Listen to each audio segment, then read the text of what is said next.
made a video of the apartment. It's absolutely amazing. That's great. Right. So, hi guys. We are here in, where do you think? Sardinia. So, it's not Italy, it's Sardinia. So, we're gonna talk about the difference between Sardinia and Italy a little bit later. But now I wanna introduce you somebody special that we've met in an airport in Sardinia, in Cagliari, and an Irishman. So because we are living in Ireland, we can say about ourselves that we are Irish now. So we met a fellow Irishman in Sardinia who moved in Sardinia, and I was amazed because I know the Irish people always are roasting in the sun, and I was like, how did you move in Sardinia? And he said the weather is absolutely amazing, everything is beautiful, everything is fabulous here. So here it is, Paul, Irishman in Sardinia. That's my exact handle, Irishman in Sardinia. Yeah, but yeah, I don't handle the weather very well. No, you don't. So no. I love from October to now basically, and after that there I live in darkness because the sun's too warm for me. So I know. This is I'll be disappeared for the next 3 months. So tell us about yourself. How did you end up in here? So I left Ireland when I was 27, moved over to Sydney. I had a few friends over there and lived there for 10 years. During that time I met a beautiful Sardinian woman, and she dragged me back here basically. It's terrible, right beside the beaches. Absolutely awful. And what do you do for living now? How did you find the transition from Ireland, Australia, and Sardinia? The transition to Australia was pretty easy. I had two of my best mates were living over there already, so that was fairly straightforward. Culture's very similar and stuff like that there. Sydney's a great city. So yeah, I kind of got myself immersed in that pretty quickly. My wife Mariella probably had a lot more difficulty in Sydney than I did, but then when we came over here, it was very, very different. So yeah, here was a bit of a struggle for the first couple of years to do it. I've been over now about 4.5 years, coming up in 5 years now in August. Now, so you're pretty like us, 5 years Romanian pretty much. In Ireland, and yourself here in Sardinia. We probably crossed on the plane or something like that there. Probably, yeah. But yeah, the beginning was very difficult. My language skills are exactly. What did you find awful. the most difficult? Language skills, and I still do. I'm not exactly a natural talent when it comes to languages. Did you take any lessons? Are you interested in taking lessons? I did try lessons. The first couple were a disaster because the teacher couldn't speak English, so that meant that when I was asking questions, she wasn't understanding. I didn't have a clue what she was saying, so I was just sitting there blankly for most of the time. So that didn't quite work out for me. After, I don't know, probably about a year or so, we found other lessons I'm in a small village on the east coast, so it's not very big, and it's almost completely Sardo is spoken here as opposed to Italian. But I thought Italian would be, well, there's no real lessons for Sardinian anyways. It just people just know it. So I went to Italian lessons in Euro, which was slightly bigger, about 30 minutes away, and did that for a while and was doing okay. And how do you feel now? Do you feel more confident now? Oh after... God, no! I still can't speak anything like so I'm still awful. The problem with those lessons were that the pandemic hit after about 2 or 3 months, and that was the end of those. I tried doing them online with the same people, but it was just... It's not the same. It was crazy. There was about 20 people and kids screaming in the background, and it was like... Nah. So I couldn't hear a thing that the teacher was saying, so I just went, that's the end of that. tried a couple of times to online lessons and stuff like that there again, and I'm about to start more again. So hopefully I can finally get to a point where I can hold a conversation, because it's difficult. But that meant that I couldn't really communicate with people, and sort of I really struggled with that. Sort of lack of friends and friendship and it's family hard, and stuff. it's hard to take a job in here if you don't speak at least Italian, isn't it? Yeah, no, absolutely. Like I couldn't get a work doing anything. Not even a salesperson into a shop. I couldn't sweep the floors. Like it was so it was very, very difficult. But the pandemic opened doors for me then, which I knew it would. A good thing. Yeah. For me, it actually was. So. Other than the not being able to get home and stuff like that there. And then you find a job online, and now you are working online as a consultant and stuff like that. So that's brilliant. Yeah, no, that's it's definitely helped, and also probably one of the big things here is I always heavily loved my football and stuff. So Cagliari is the main team here, so I'd be going down to the games on my own. But then Mariella, my wife, managed to find me a lovely group from a nearby town that they all watch the games together and travel down. So I'm actually going down on tomorrow to one of the games. Oh, fabulous! Unfortunately, we got relegated last year, but it looks like we might get the playoffs, so we might be back to the top division next season. But yeah, that's great fun. They're a great bunch of guys. Despite the lack of communication between us, we get by and have a lot of fun. So there's always hand languages. That's it's the language of football and beer. Exactly. So if you find a common ground for that, that's perfect. Yeah. So the last while has been a lot easier, I must say, than the first couple of years. We went yesterday on the ground that your family are gonna build your own house. That's there. Right, yeah. And I was totally impressed. I would say to you, Mariella, as well, I was totally impressed. It's absolutely amazing, and the view is absolutely fabulous. One side you have the sea, and one on the other side you have the mountains, and then you have all the olive trees and all the vegetations and everything. And you told us a little bit about the future business that you wanna grow there with accommodations, a little bit of that. Can you expand a little bit more? Yeah, certainly. Despite the difficulties I had for the first couple of years here, now I couldn't actually imagine living anywhere else. So we started looking into about building our home. Mariella's great. Wherever we land, she can build a home out of a tent if she needed to. But that's a Sardinian woman. we wanted to just have somewhere for us and our child to kind of settle into it. So we're currently building we found a beautiful plot of land. It was large enough so that I kind of came up with an idea of how I could get into semi-retirement as well. So we're going to set up like a glamping pod or glamping pods, I should say, to a glamping site to get going. And I love the outdoors and stuff, so that kind of would help get me outside and away from a computer as well. So looking forward to getting cracking on that. But that's the goal is to get into the house now for the end of this year for Christmas, and then probably open the glamping site 2025, summer of 2025. We'll keep the fingers crossed for you. Yeah. So with Mariella's background as well, she did a lot of time working in hospitality and different things like that. So she's going to be invaluable in setting that up and how to go about it. So and she speaks 6 languages, so at least she can deal with different people and different nationalities a lot better than me. Working and you are getting the money. That's exactly right. Semi-retired, working until you die.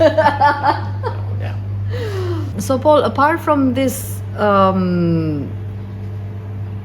plan, it's the future plan that you have, what other, like you, the Irish, would you like to bring something from Ireland with you here in Sardinia? Really? Yeah, well, no, we with most Irish people, we tend to bring Ireland wherever we go anyway. So I'm a very proud Irishman. So I have flags all over my office and stuff like that. There, very. Will you put a flag on the property? An Irish flag. I on probably the property? won't, because people would mistake it for Italian flags, and we're not in Italy, so I probably won't do the tricolour, but will probably be some kind of obvious representation that some Irish people live there. Yes. I'm very cautious about making sure that my kid knows that he's half Irish and embraces that side of things as well. So we'll we have a lot of plans in doing it. And What do you miss about Ireland? Do you miss anything about Ireland? I miss the place, you know, the people, friends, the crack, basically. That's the main thing. But you know, I've been living away now for over 15 years, so it's you're kind of used to not being there. Yeah, missing. like Ireland, I love going back to it, and I have a lot of fun there. My family are all living there and stuff, and a lot of my friends, actually, even the ones in Australia, a lot of them have actually moved back home in recent years. So Australia would be very different for me right now if I was there anyway, you know. So so I kind of I just miss having them around, because they were always around. Did your family came to Sardinia? Yeah. Mum's been, the whole family been here. We got married over here. It's actually our wedding anniversary on Sunday. So Happy anniversary. thank you very much. Mariella. Had to remind Mariella, she completely forgot, but that's okay. That's totally understandable. Yeah. There's no problem. But yeah, my family love coming over here when they can. They haven't been over as often as they probably would have wanted because of the pandemic and all that kind of stuff. Yeah. But it didn't help. yeah, we have probably at least one visitor at least a year. I would think, and usually when one of my family's coming over, my mum comes with them. Do they like it here? They do. It's too warm for mum, them, yeah. honestly. My sisters love it though, so they're happy out here. But They're happy to get roasted. yeah, they're but per mum, she came over. I think it was one time in July. Oh no, July. That wasn't pleasant. So she said she'd never come back in July, so that was all right. But we might September, October. There's still direct flights and stuff, so that makes things a lot easier. In the winter, when there's not direct flights, it's a pain in the arse trying to get back They're home. not direct flights from No. Dublin in the winter time, no? No, so it's actually I would get home quicker from Sydney to Ireland than I could from Sardinia to Ireland in the winter. Right. So you cannot make like the Christmas time. We've done it, but it's a mission.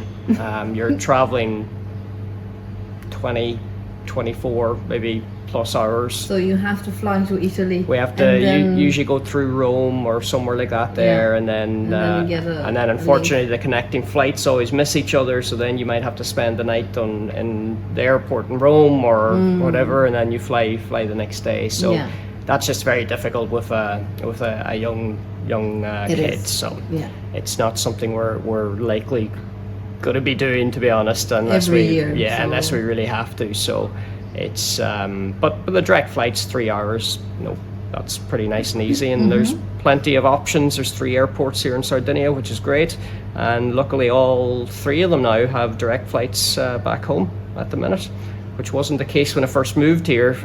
Actually, no, the first year there was no direct flights, so that was but they've started doing them again now, which is great. And now to finish our little interview discussion here, what do you love about Sardinia, and what would you recommend about Sardinia? So Sardinia is one of the most beautiful places I've ever been, in terms of like the scenery is just fantastic, and I'm a little bit biased, but I'm pretty convinced that the east, where I am, and the north is probably the most beautiful.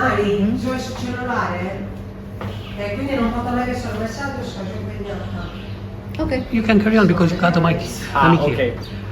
So yeah, I'm a little bit biased because of where I live, but I think the most beautiful places in Sardinia are on the east coast and towards the north.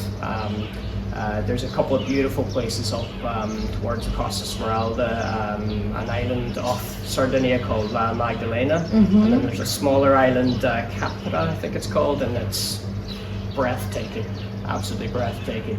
But around here I love hiking. There's beautiful mountains, scenery, stuff like that. I'm more mountains and beaches, but we've got lovely beaches here as well. We're only 10 minutes from the beach from where we are. 10 minutes to the mountains, so we got the best of both worlds. Exactly. So that it's an outdoor paradise in terms of that. Not very good for surfing now, I must say. There's not many waves and stuff like that, so very windy in Sardinia. Is it windier than in Ireland? Probably not Donegal, but Donegal's a colder wind in fairness to it, but yeah, it's surprisingly windy here. Like even in a really warm day, you'll have a warm breeze, and unfortunate warm breeze sometimes can be like a hairdryer. Exactly. Like, you know, so it doesn't help. No, It it's doesn't not chill. pleasant. No, certainly not. But yeah, so the Sardinia is fantastic. It's like a step back in time in many ways. There's a lot of kind of community and stuff. Like last weekend, which unfortunately you weren't here last weekend because there was a big festival. So there have been a lot of traditional dress, a lot of traditional music.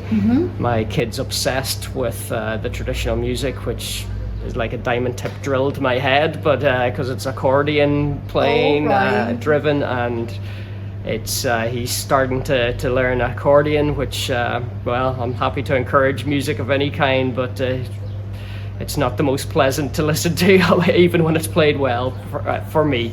But yeah, the traditional costumes, the horses, all that kind of stuff is really cool to see. And it's the whole island is very traditional, so that's like stepping back in time, and you can, you know, some of the attitudes are probably 50 years ago as well, and some of them not great as well. Like there's the drink driving culture here is probably what it was like in Ireland in the 70s and 80s. You can have 2-3 pints. 6, 7, 8, 9, 6, 7, 8, 9, 10. And they'll jump in a car and off they go. There's no taxis. There's no taxes. No. So like I remember being shocked because obviously Ireland's cleaned up its act sort of in the late 80s, early 90s, and so on. So you don't get that as much anymore. Now, of course, it still happens, but and in Australia, I was shocked over there because people were doing it over there quite a bit as well. And then I came here, and there was a guy passed out at the bar, and next thing he wakes up, takes a drink of beer, and jumps in a car to drive off. And I'm there going, "Is nobody going to stop?" And he goes, "Oh no, he's going home." He's grand. He's going home. So I went, okay, and the roads here are probably not the greatest, very adventurous, so it is. Very narrow. They're very narrow. Especially What's the speed limits around here, darling? There's no speed limit. There's no speed limit. So that I've seen that already. After 10 days in Sardinia, now I know that is there a 50 there, everybody's driving 100. It's like, okay, grand, no problem. you just have to be prepared for that, and not be a shrinking violet. If you're a shrinking violet, this island could eat you up very quickly. But it's great, like in terms of, you know, seeing. I'm sure you are aware as well, but like Sardinia is considered part of the blue zone and stuff like that. So it's quite regular to meet people that are 100+ years old. Going to the shops, walking through, getting their own things. Like there was a guy that was about 102 here that has just given up cycling. 103. The guy that used to cycle around, haven't seen him for. He's 102. 102. 102 this month. Yeah, and he only gave up cycling last year. Oh, No, brilliant. with the pandemic, because he wasn't allowed to go out. Which is, the pandemic killed a lot of those people that they were used to go around the town. And it wasn't the COVID, it was the stupidity that were closed in their houses, and they weren't allowed to keep doing what they have done for 50, 60 years. But that was another good thing, the pandemic. Longevity. So you would say that the longevity here in Sardinia is. Yeah, the people, like, you know, There was a neighbour of Mariella's across the way. He was a lovely gentleman. He was 103, and he came in and he was saying about like he was deciding to buy his new suit because he had all these plans to wear the new suit and all that kind of stuff. Like so, we're making future plans at 103. Well, that's brilliant, isn't it? Yeah. So no, he was great. And mentally, they are perfect. Most of them. Most of them. Yeah. Obviously, you've got your people that aren't, but you've got your ones that are very active. 100%. Yeah, very active. So that's really cool to see. Like I don't know how many people in the town here would be over 100. I'm guessing probably 10. I don't know. Close to it anyway. Close, like most of them. Yeah. So like it's only a village of 2,000, so that's maybe there's a magic here in Ireland, and I am thinking maybe would you say that the time is passing slowly? It has a slowing pace than other places. It can do, which can be a little bit frustrating as well at times. But yeah, no, they're certainly they go at their own pace. So don't be surprised if somebody just stops their car in the middle of the street, blocks the whole thing, and they're just going, "I'll only be 5 minutes," and then half an hour later, and they'll walk in, block the whole street for the time you're sitting there going, "What's going on?" Like, you know. So there's a bit of that. So different kind of cultures and different mentalities and stuff. But the people are very welcoming. They're very generous. Like you know, if you walk into a bar, it's a struggle to try and buy something because people are going, "Oh, I'll get this and I'll get that," and it's just like they're so generous in that food, all that kind of stuff. I'm not a massive food person, but anybody that likes their food will be in heaven over here. You'll never go hungry. as for food, what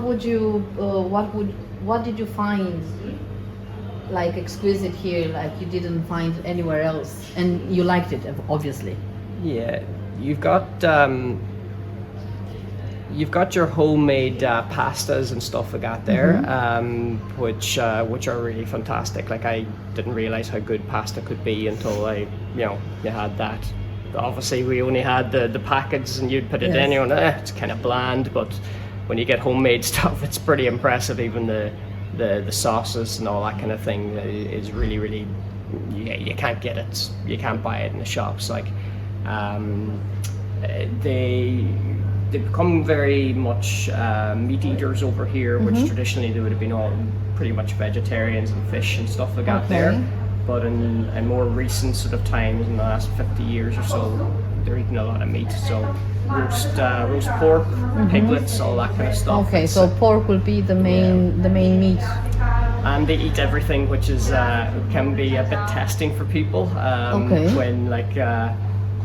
You're given the brains or the tongue or anything. It's actually delicious. So yeah, it's nothing goes to waste. So everything is eaten. I've drawn the line at eyeballs. I haven't. I can't take myself to eat that. So that's the only thing I probably haven't had a crack at so far. So, but I'll probably do it once I get a bit braver, a few beers close your into eyes. me. Yeah. So like they eat everything: hooves, ears. Tongue, you name it. The only thing that kind of freaked me out a little bit, I didn't mind the half of the pig head, it was more the half of the lamb head that kind of freaked me out because you could still see the little teeth and stuff. I felt a bit bad. That is your bowl kind of, and you're digging into it.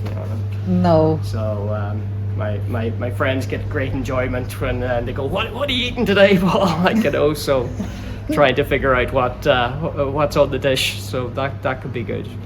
Just the tail, please, for me. Yeah, but they're fantastic. My father-in-law makes his own salchicha, and it's infinitely better than what you would buy in the shops and stuff like that. And most of the families grow their own vegetables. They have vegetable plots, what they call in the countryside. The countryside's only 2 minutes out the road, but it's that's what they call it. That's actually something a little bit different here as well in Ireland, is that they all live in the towns really close to each other, even though they're very small towns. And the countryside, starting now more and more houses now, but like 20 years ago, once you leave the town, you wouldn't see a house again for miles. which is great for light pollution. There's like none, so the stars and everything are spectacular at night. So it's a cool place. Cool place. Highly recommend. Definitely a visit. If you're able to support yourself, it's a great place to live. If you come here looking for work or trying to, you're going to be pretty disappointed. There's a lot of young Sardinians struggling to find work as well. So yeah, that's probably the only downside of the place. Probably the only thing that young Sardinians are going out in the world because they can't find work in here. It is, but you know what? A lot of them are coming back with a little bit of money and ideas and stuff like that, and they're helping kind of bring up the economy as well. You know, so sometimes they can be left frustrated because there's a lot of bureaucracy, and that's not necessarily from Sardinia. That's more coming from Italy. So, like, I refuse to go to the post office because that's just an hour of my life I will never get back, no matter what I'm there for. And usually they'll send you away with the form, and you come back the next day and go, "Oh no, that's the wrong form." I go, "This is the one you gave me yesterday. You told me," and things like that are really frustrating. Yeah. So and I could see some of the young Sardinians that come back can find that a little bit frustrating as well. But you know, some of them come back and I've got great ideas, and they start making it work for them. So it's great. So the future, I think, is very bright for Sardinia. Well, we hope so.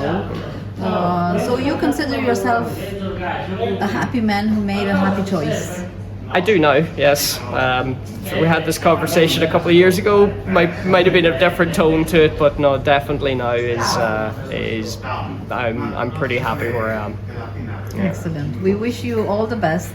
We wish you good luck in all your projects and all your plans. Well, you'll have to come back when we get the accommodation. We will definitely, even sooner than that. Yeah, well, we will have a spare bedroom, so there's always that open to you, even if we don't have the accommodation. So that's. Thank you so much. Grazie mille, Paul. Grazie mille. Prego. How was it? It's very true. So now we are here meeting Mariella, who is a happy Sardinian woman who made a happy choice, marrying an Irishman whom we talked earlier. So Mariella, we are here in a special place for you. This is your family winery. I love wines, especially Italian wines, but since I came in Sardinia, I love Sardinian wines, especially red wines.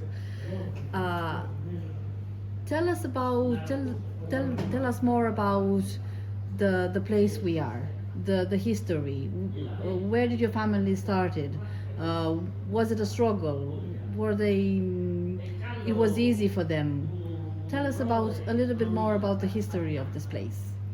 All right, thank you for coming for start. It was very nice to meet you at the airport in Cagliari.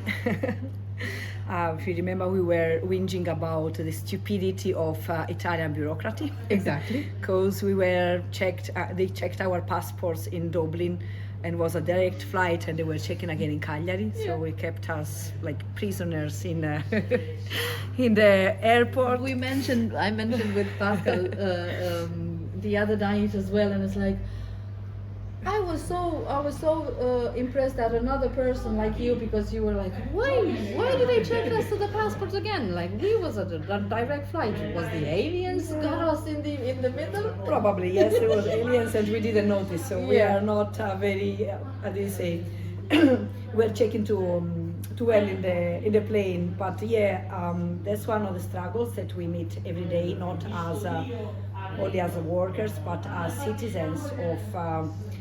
Apparently we are citizens of Italy, but it is so much bureaucracy, and that's the biggest struggle, because people is used to work since generations, so people accept hard work. Actually with Paul sometimes we discuss, because we don't choose the quickest way to do things. We Yes. go for the hard. Not on purpose, but we go to what brings to better results, not checking what is in the middle. However, as I said, it's very hard to understand the Italian bureaucracy.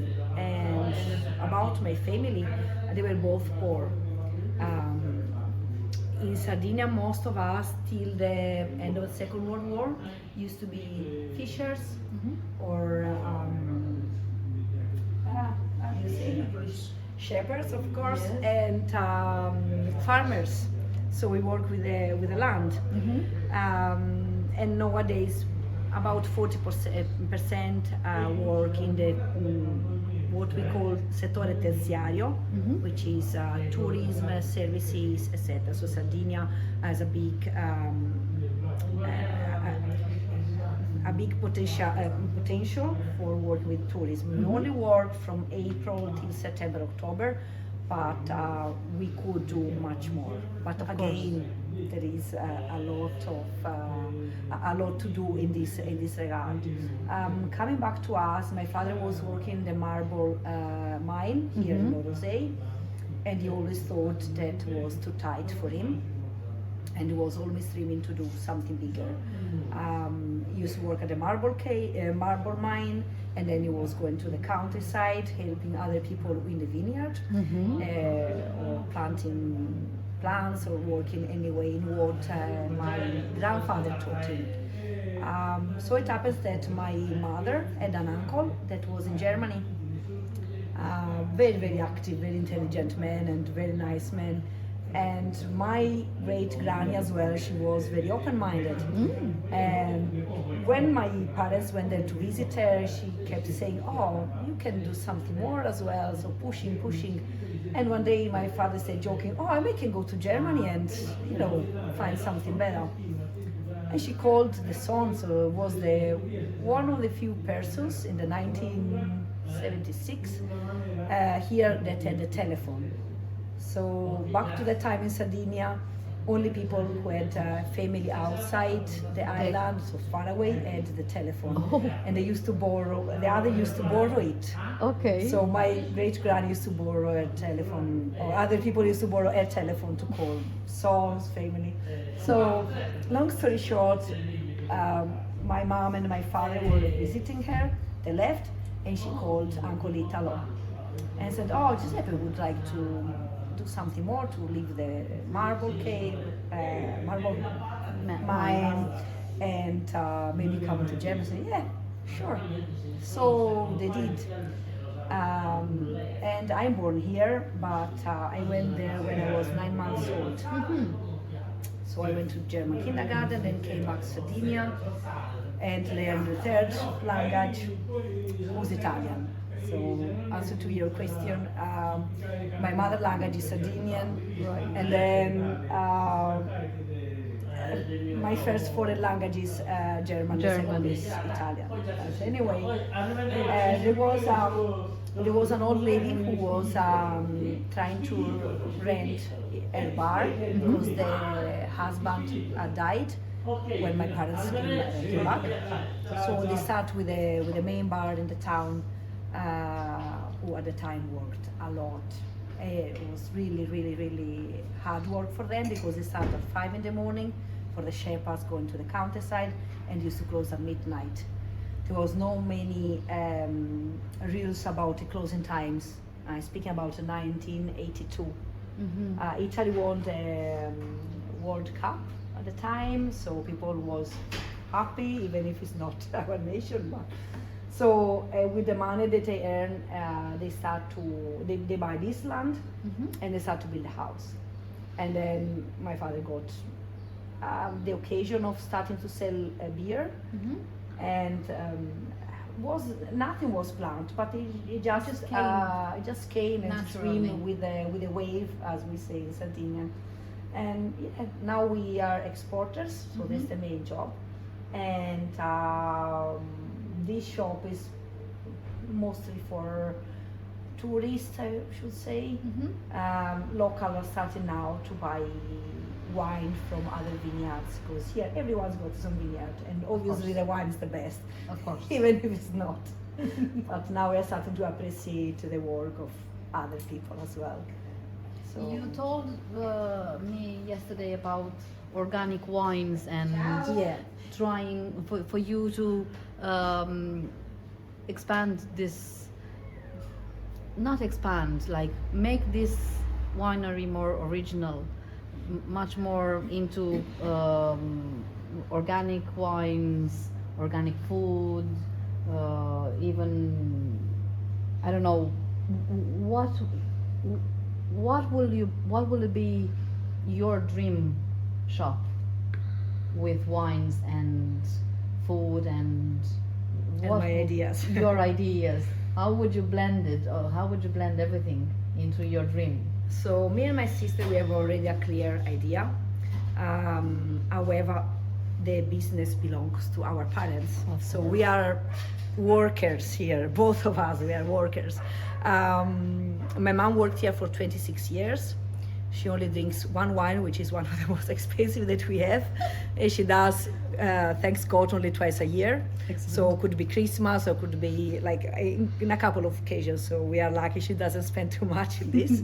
A lot of Sardinian wines are naturally organics, but for the organic label you need to pay. So there is a lot of little vineyards that can't afford to be paying for this, but we know that the wine is organic. I don't want to tell too much about this, but there are others that have the label, and we have customers that look for it, because there's nowadays there's a bigger attention to what we eat and what we drink. The idea of organic food comes from the fact that I'm a vegetarian since 12 years almost, and I pay a lot of attention in what I put in my stomach. Excellent. Yeah, well, we are A different story there. it's a different story with my husband, that being Irish doesn't have the culture of I food know. and drink. But I don't know, I think we've got a big culture of drinking. Oh yeah, drinking everything. yeah, drinking everything. But yeah. you mentioned before with Paul that we are in a blue zone together with Japan, an island of Japan, and I don't remember the third one. But there is a couple of places in the world where people is very longeve. So we say in Latin. I think the secret is what we eat and what we drink. Absolutely. One of my grandfathers died at the age of 94. We thought he could stay longer because he had very good genes. Like his cousin died at the age of 108. Were they and she was, vegetarians? Or did they eat meat like Listen, on special occasions? in Sardinian, we were all vegetarian till the Second World War because there was no choice. After the Second World War, a new world opened for us. It means the commerce brought more stuff inside Sardinia, more money, because before then it was swapping. Okay. More than anything Trading. else, trading, yeah. And people, even if they were shepherds, they didn't kill the animals for eating. Well, they did, maybe once a year. There were no freezers to keep the meat. Sardinia was a very poor land in this regard, Yes. rich in culture and traditions, but poor in money. So what happened was that was very good for us because we built up our genes and our health. So nowadays a lot of people get sick because they eat too much fast food. Yes. Even here there are places in the cities where they eat fast food. Yes. McDonald's in Sardinia the first time was a heart attack for me because what? But if they arrived it means that they had customers. Yes. So this is very sad. And on the other hand, it means that there was people that couldn't buy good food. So progress brings Ups and downs. It's ups a and it's a downs, balance. like everywhere. And coming back to the wine, I got a lot of customers, especially from outside Italy, so foreigners. Italian foreigners as well for us, but it's another story. They also have very good food and very good wine. that come here and they are specifically for good wine. Mm-hmm. There's a lot of metropolitan legends that they say that we live longer because of the wine. So I don't know if it's the truth, but my grandfather, coming back to him, he had a glass of wine every single day. Not much meat. Meat was maybe once a month. Mm-hmm. Lately he was having more, obviously, because he had more, like. Yeah. But he was used to the vegetables that he planted, the fruit, all what nature will Milk would from offer. sheep and cheese from sheep and yes, mostly. Yeah. Hmm? Sheep and goats. sheep and goats. Yeah. The goat is better than the sheep because Yes. only eats certain grass. Yes. While the sheep you can feed with, I call it pellet because it looks like pellet, and is what is used because it doesn't rain a lot here, Yes. or it rains, but only certain times of the year, and that's when the year you are okay. So I would say that goat milk and goat broth are much healthier than And the horse others. steaks and donkey And steaks. That's another story again. That's something very different, actually. I never mentioned in Ireland that they would eat horse and donkey Yeah. over here as well. So Yeah. Yeah. it's, And That was when they old, like you can't chuck anything. I keep saying that a lot of people feel embarrassed, but we were a very poor land, So There was no money in there. Nobody there came was to no- invest, and nobody came. yes, of to- course they came to invest, but the investors keep the money for them, obviously, and they give to the the people. workers the rest. The rest, Like yeah. the Costa Smeralda has been invented in 1962. After in 1959, Aga Khan and other international entrepreneur Mhm. found in Sardinia the alternative to the Côte d'Azur in France, Right. because the Côte d'Azur was too full, and they were looking to another place not too far away to conquer. And so it happened here. They arrived to what today is called Costa Smeralda, which is actually only in two town halls, which is Arzachen and Olbia, and they found a consortium, Costa Smeralda. So it was very easy for them to buy the land, because for us the land was nothing. So where nowadays we have the Costa Smeralda, you couldn't plant too many things. You couldn't have many animals. So the economy was what we call sussistenza. I don't know in English, to be No, honest, sussistenza anyway. So they were got it. at the same time fishers, shepherds, and farmers, everything together. And then when the money arrived, they were surprised. They said, "Is someone so stupid that really wants to buy this land?" Yeah. And the guys were stupid, obviously, but they were Very. And they bought the land very cheap. yes, except the last part, because this guy who had the goal said, "Why the heck they are buying the land? There must be a reason behind." There was a big reason. So Costa Smeralda was, for that part of Sardinia, looked very good, but they transformed the land. I think they abused the land, and like every place, like the Côte d'Azur as well, Costa Smeralda went up, and down. So now I'm not too much in the gossip, but about 10 years ago, Tom Barak, an American entrepreneur, bought the consortium. So the consortium has got 4 hotels, and then there's a 5th one inside which belonged to used to belong, I don't know anymore, to the family Aga Khan, which is Luci della Montagna, is the first one. But I saw buses parked outside there, so I think that the Costa Smeralda is, if it's not dead, is already close to die. Like it happened for Côte d'Azur, obviously, where when those places open to mass tourism, is the end. But yeah, there is a lot of people that invested here. Always, in my opinion, and the opinion of a Sardinian anthropologist, was most to use and live. Yes. So, Consume the place and then go. It's a little bit like a little bit what happens in Africa, except Africa is a big continent with much more resources than Sardinia, but it's the same principle and are the same people as well.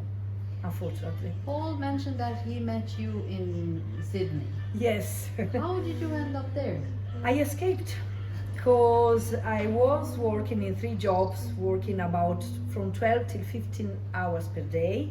In here, in In Sardinia? here, earning a lot of money and having nothing in my pocket because of I was paying about 65% taxes Oh. to the Italian government Oh. and no services. And what were you working in here? In What did tourism. you do? In tourism. I was working as tourist guide. I was working in an hotel, and I was working in the office for the Sardinian language for the region Sardinia. So 3 jobs doesn't mean that you earn more. You only means that you pay more here. So I just decided to leave because I was really, really disgusted. And I worked for 9 months in university in Stuttgart, thanks to a friend of mine who's a professor there and studies Sardinian language. Stuttgart was good on the side of economy, but it was too cold for me. Of course. I had worked in Köln before in a museum, and I loved Köln because it got a very Latin soul. Okay. So I was very happy there, but Stuttgart is a little bit different, and the weather was shite. So I decided to leave to another place, and Australia was very fashion at the time, and I decided to go there. I had no English, but I said I will learn. Of course you will. What makes you or all the women in Sardinia a strong Sardinian woman? Okay, maybe you didn't know the history of the island, but you asked probably the right question, because in Sardinia till modern times we had what we call in Italian matriarcato. That's the reason I and, asked, because I know that. Okay. I remember my great grandmother, because I was very lucky to know like 2 of my great grandmothers, and the way that she acted, the way that she was, and my 2 grandmothers. And as a kid, I remember my grandparents asking the money to my grandmothers for going to the plaza and having a coffee or talk, and they asking permission for everything. So till the last generation, now my father and my mother always worked together. Okay. My mother worked with him in the bar and worked with him here, so it's more a balance and more equal. But before them, so their parents really, in their parents you could see the difference. So the woman took every decision, from the kids to educate and to teach things, till the economy or the house. Yes, everything. I think one of the reasons is that the men were often outside house. They were often in the countryside. Fishermen and In this case, shepherds more than fishermen. okay. And even if they both work in the countryside, the women mostly, there was no wash machine at the time, so they used to do all the house part of things, include the kids, and work in the countryside for the vegetables, while the men were more into the animals, for instance. So the sheep or the cows, it depends what they had. And I have to say, in Sardinia we were semi-nomadic, so we used to move. My great-grandfather was from Morgosolo, for instance, because he used to come here with the sheep during the winter, because Morgosolo was too cold. And so made a lot of people from the mountains, they came to this part of Sardinia for founding something to eat for the animals. Yes. So we had the new families, like from men from the mountains and women from here. But the music was always the same. Even the mountains, the women were Strong. the boss. Exactly. So in the entire Sardinia, culturally speaking, the women were like those that take all the decisions. And it's still nowadays. No. No. Nowadays we are equals. Like both, like men and women work. So it's exactly the same, I think, in the rest of Europe. But the mentality it's still a little bit there. In the case of my grandparents, yes. Now, for instance, my grandmother is 91, my grandfather's 96, and she still tells him what to do. I always see these things. Like it's very, for us, it's very funny. And they are used to, so they accept. And I find this like very, very interesting. Consider that we hear a lot from the cities, a lot of violence toward the women, and it seems like that the men use the strength to Push the woman down. Push the woman down. It's a shame. Like we should Yes, it is. we should go back to the matriarcato. Yes, we should. Mariella, thank you so much Thank for you, guys. welcoming us. It was amazing seeing you, meeting you, learn about your family, learn about your dreams. For me and Pascal, it's that's the reason that we developed this television that we want to grow, meeting normal people with amazing dreams. And it what amazed me and wanted to know more about you was that an Irishman met a Sardinian woman in Australia, and they moved to Sardinia together, and they want to build something brilliant all together, and they have projects and this and that, and coming back to the roots. And it's like it's amazing for me to understand that there is people in this world who value more tradition and going back to the roots rather than going into New York, into the sky and all that, and going into the Mars. Can I say something? Yes. For a start, we can't eat money. There's a thing that my father keeps saying when I say, "Oh, I need money for that." We can't eat money, so keep down. And the other thing is that Sardinia and Ireland are considered very similar. Yes, Not culturally, but historically, I think that actually we are very similar. it is. So that's why I found an Irishman in Australia. So it's because I was saying to Pascal yesterday. So one man from an island, And a an woman on island. an island, met on another island. Yeah, exactly. That's the secret. That I think that Ireland and Sardinia are very similar under various historical aspects. Yes, they are. Not the food, I have to say, but No, because they are, and Ireland is strong in culture as well. yeah, If absolutely. you go into different Yes. parts of Ireland, you will see Yes. that there are more similarities than you would think of. I know, and aesthetically as well. Yes. Sometimes you can find parts of Ireland that you can think you are in Sardinia, and vice versa. Yeah. Exactly, because I when I went to some of the beach, this is like the beach from that, and this is like the beach from that. Except in Ireland you can't bath. No. But here you can, like almost entire here. Yeah. Would you go often to the sea to have a relaxing time? Yes. I'm born in summer, so yes, I go even in winter. You go. I don't take bath because Miali will jump into the water as well. So yeah, Miali is worse than me. You can see the But wall she- and my daughter Yasmina, she's like that. She's like, we met with some friends here in Sardinia and our Romanian friends, and they didn't go into the water. They just like dip in the toes and say, "Ooh, it's cold." But Yasmina just took the clothes off and jumped into the water. the water is warmer than the outside actually. Yes. Thank you, Pascal. you. Thank you, Claudia. That was very nice from you. Ah. It was very nice to meet you.